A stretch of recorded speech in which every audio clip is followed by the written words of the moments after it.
As you may or may not know, I wrote a book called The Person-Centered Way, Revolutionizing Quality of Life in Long-Term Care. This little book is a roadmap to developing great person-centered care for older adults and seniors in long-term care.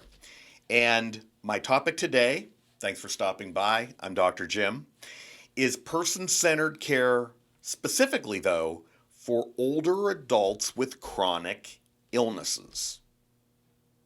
Because it presents a whole different set of challenges.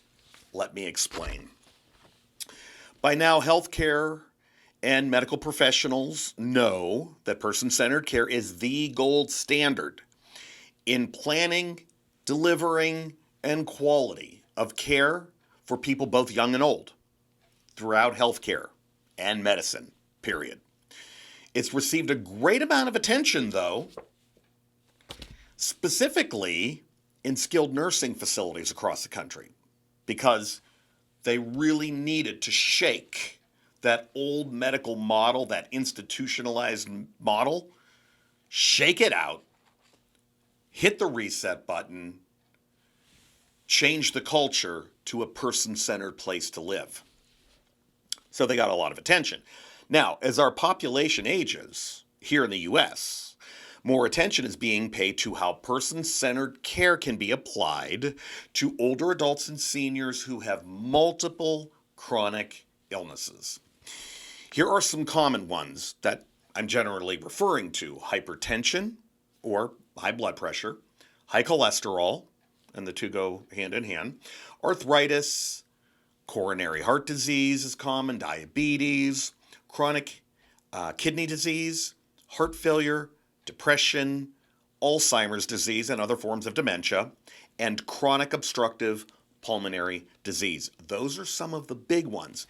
And here is something I wish did not exist, but as a gerontologist, I just know it's true. Most of us are not going to age with just one chronic illness. That would be wonderful. But we will probably have two or three, for some of us a few, some comorbidities here, some comorbidities there. It's just the way it is. That doesn't mean we're not going to live a great life.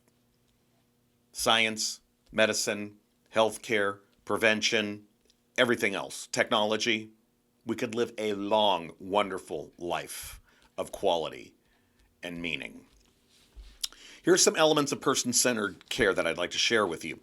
At the core of person-centered care, improving safety, quality, and coordination of care, along with enhancing quality of life.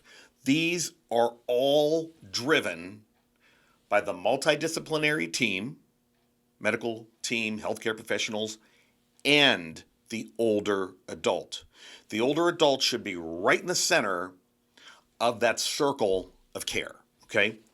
The two become partners in care. While comprehensive medical care is provided, the team embraces personal choice and autonomy for the person, the older adult, who's receiving both care and services. Now, what does person-centered care mean when caring for older adults who have multiple chronic illnesses? It means the following: developing an individualized and goal-oriented plan of care based on the individual's preferences. Not everybody wants heroic measures. Not everybody wants to be on a ton of prescription medications. And I also mean this: not everybody wants to live, throughout their 80s, 90s, and beyond. We're all very, very different. That's what person-centered care is, okay? It also means routine and ongoing reviews of the individual's goals and plan of care as the disease progresses. Chronic illnesses are not stagnant. They're going to become progressively worse.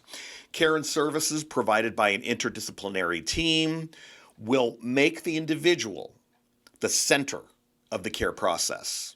ongoing education and communication about the disease process, and personal choices and decisions will always be a part of that circle of care. Obtaining constant feedback from the older adult to measure care goals, outcomes, and improvement are all necessary. Now, this is nice in an ideal world, but if we're all going to live in Realsville, there are going to be barriers to providing all of these things. Here are some of them. Inconsistent understanding of what person-centered care actually means. Does a surgeon have the same definition as a medical director in a long-term care facility as does a social worker, a director of nursing, a nursing home administrator, a physical therapist, an occupational therapist, a case manager, a psychiatrist, psychologist? You see what I mean? We all have our own idea about what this means. Do we also have good, solid ideas about what a person's values mean? Their preferences. We might know what they mean, but do we care? Yeah, you want to do that, but you still have to take your prescription medications. And goals. Their life goals while living with chronic illnesses. Why is this important, folks? I'll tell you why. Because one day, this is going to be me. It's going to be you. What about this? Another barrier. Concern for safety over what that person really wants in his or her life. You're diabetic. You really shouldn't be eating all of that. We should be taking your blood sugar levels and so on and so forth. But you know what? A little chunk of cheesecake with blueberries on top every now and then probably won't end their life, particularly when we could monitor and adjust medications. You know, I've heard a mantra out there, tweak the meds, don't take away their only pleasures, for instance. Another barrier, poor coordination of services where the older adult gets completely lost in the shuffle between multiple providers and agencies. You know that happens a lot. We're fragmented as it is. Now, I'd like to end with how we can overcome some of these barriers to providing great person-centered care to older adults who have chronic illnesses. Number one, recognize the person as a whole. They are a physical being, they are social, they're psychological, they're emotional, and they are spiritual. Some of those elements may be, I should call them dimensions. Some of those dimensions may actually be more important than others. Do we know that?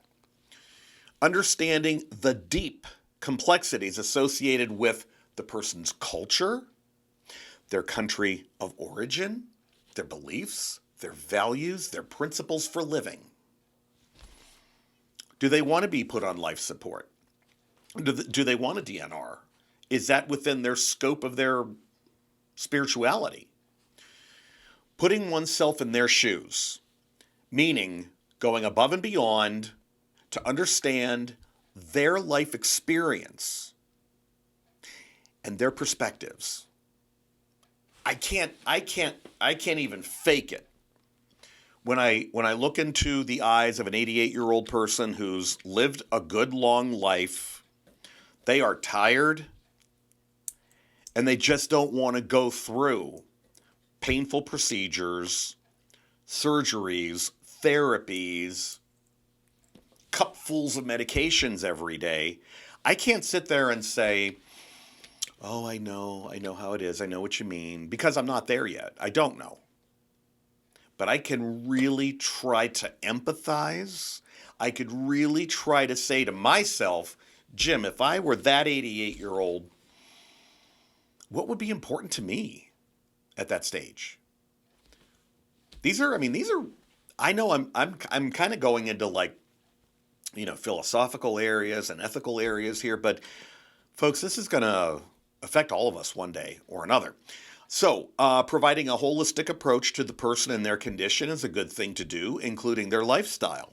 Let's take that into account. Nutrition, exercise, meditation, prayer, and other alternative methods of treatment. And understanding and respecting self-determination. I've always said it, and I think I'll say it until the day I die. I'm living the way I want to. I really mean that. I live the way I want to. And I hope I get to die the way I want to as well. I think I'm going to end on that. I'm Dr. Jim. Keep coming back for more. Hope I didn't get too deep and scare you away. I'll talk to you soon. Well, I certainly hope you enjoyed the video, and thank you very much for your time. If you'd like more information about a great online learning management system with the most wonderful support, best in class support, and partnering, please look for the link to the website in the description. You'll love what you see.